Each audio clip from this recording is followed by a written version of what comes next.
আসসালামু আলাইকুম। নবম ভকেশনাল শিক্ষার্থীদেরকে স্বাগত জানাচ্ছি। তোমাদেরকে আজ আলোচনা করব সামনের যে গণিত পরীক্ষা, সেই গণিত পরীক্ষার সাজেশন নিয়ে।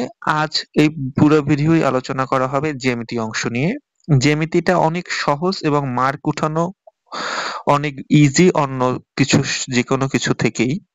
তোমাদের গণিতের যে জ্যামিতি অংশের প্রধানত উপপাদ্য এবং সম্পাদ্য এই দুইটা অংশে বিভক্ত। উপপাদ্যের জন্য তোমাদেরকে দুটো উপপাদ্য থাকবে, যেখান থেকে একটি উত্তর দিতে হবে। অনুশীলন উপপাদ্য থাকবে দুটি, সেখান থেকেও একটি উত্তর দিতে হবে। ৫ আর ৪ ৯। সম্পাদ্য ঠিক তেমনি অনুশীলনীর থেকে থাকবে একটা, আর সম্পাদ্য বইয়ের যে সম্পাদ্যগুলো দেওয়া আছে সেখান থেকে থাকবে একটা। টোটালি ৪টা উপপাদ্য সম্পাদ্য মিলে তোমাকে অ্যান্সার করতে হবে, যার জন্য মার্কস থাকবে ১৮।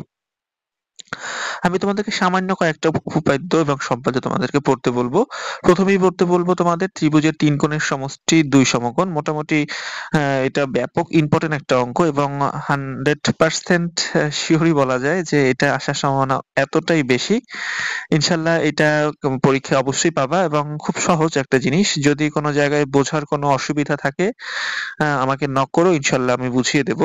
পরবর্তীতে তোমাদেরকে দিয়েছি যে ত্রিভুজের দুই বাহুর সমষ্টি তৃতীয় বাহু অপেক্ষা বৃহত্তম। এই যে এই সম্পাদ্যটা, সরি এই উপপাদ্যটা অনেক ইম্পর্টেন্ট। তোমাদের জন্য পিডিএফটা আমার ডিসক্রিপশন লিংকে থাকবে, অথবা যদি কেউ সেখান থেকে গ্রহণ করতে না পারো আমার সাথে মেসেঞ্জারে অথবা হোয়াটসঅ্যাপে যোগাযোগ করলেও ইনশাল্লাহ পেয়ে যাবা, টোটালি ফ্রিতে, কোনো অসুবিধা নেই। এরপরে তোমাদের জন্য রাখা হয়েছে ত্রিভুজের যেকোনো দুই বাহুর মধ্যবিন্দু সংযোগ রেখা অংশ তৃতীয় বাহুর সমান্তরাল এবং দৈর্ঘ্যে তার অর্ধেক। এটাও অনেক ইম্পর্টেন্ট একটি একটি উপপাদ্য। এবং এরপরে আমরা ৪ নম্বরে তোমাদের জন্য রেখেছি সমবাহু ত্রিভুজের মধ্যমা তৃতীয় মধ্যমা মধ্য মানে সমবাহু ত্রিভুজের মধ্যমা তিনটি পরস্পর সমান। এটি অনেক ইম্পর্টেন্ট এবং বলা যাচ্ছে যে ব্যাপক ইম্পর্টেন্ট। এর পরবর্তীতে তোমার জন্য রেখেছি এবিসি ত্রিভুজের বিসি বাহুর মধ্যবিন্দু ডি হলে প্রমাণ করো যে AB plus BC is greater than AD. এটা অনেক ইম্পর্টেন্ট তোমার জন্য। এর মধ্যে বলতে গেলে সবই অনুশীলনীর, এই একটা বাদ দিয়ে, বিশেষ করে এই যে ত্রিভুজের যে কোনো দুই বাহুর সমষ্টি তৃতীয় বাহু অপেক্ষা বৃহত্তম, এটা ব্যতীত তো তোমাদেরকে পরবর্তীর জন্য যেটা রেখেছি ৯০ ডিগ্রি প্লাস হাফ অফ একন। এটা ব্যাপক ইম্পর্টেন্ট এবং কেন যেন মনে হচ্ছে কাল পরশুদিন পরীক্ষায় এটি পেয়েও যেতে পারো। এর পরবর্তীতে আমি এই কয়টাই তোমাদেরকে সব থেকে বেশি সাজেস্ট করব।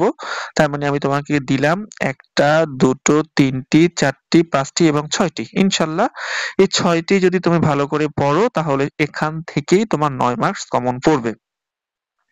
এখন আসো আমরা চলে আসি উপপাদ্যের পরে সম্পাদ্য অংশে। সম্পাদ্য অংশের বইয়ের সম্পাদ্য এবং অনুশীলনীর সম্পাদ্য।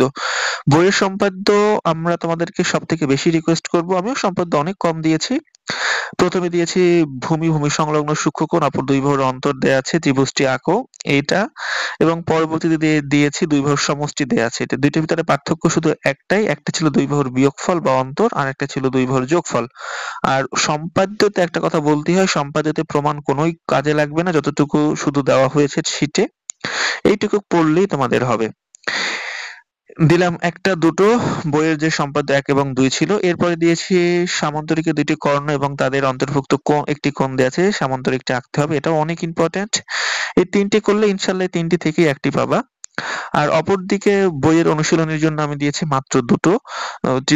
সমবাহু ত্রিভুজের পরিসীমা দেওয়া আছে, ত্রিভুজটি আঁকো, এবং বর্গক্ষেত্রের পরিসীমা দেওয়া আছে, বর্গটি আঁকো।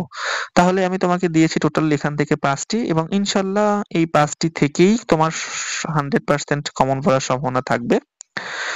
এরপরও যদি আরো ভালো বেস্ট প্রিপারেশন নিতে চাও তাহলে সবই পড়ে যেও, তবে আমার বিশ্বাস এখান থেকেই, এই সাজেশন থেকেই সম্পূর্ণ কমন পড়বে। তোমাদেরকে আবারও শুভেচ্ছা জানিয়ে শেষ করছি। ধন্যবাদ। আবার হয়তো দেখা হবে নতুন অন্য কোনো ভিডিও নিয়ে।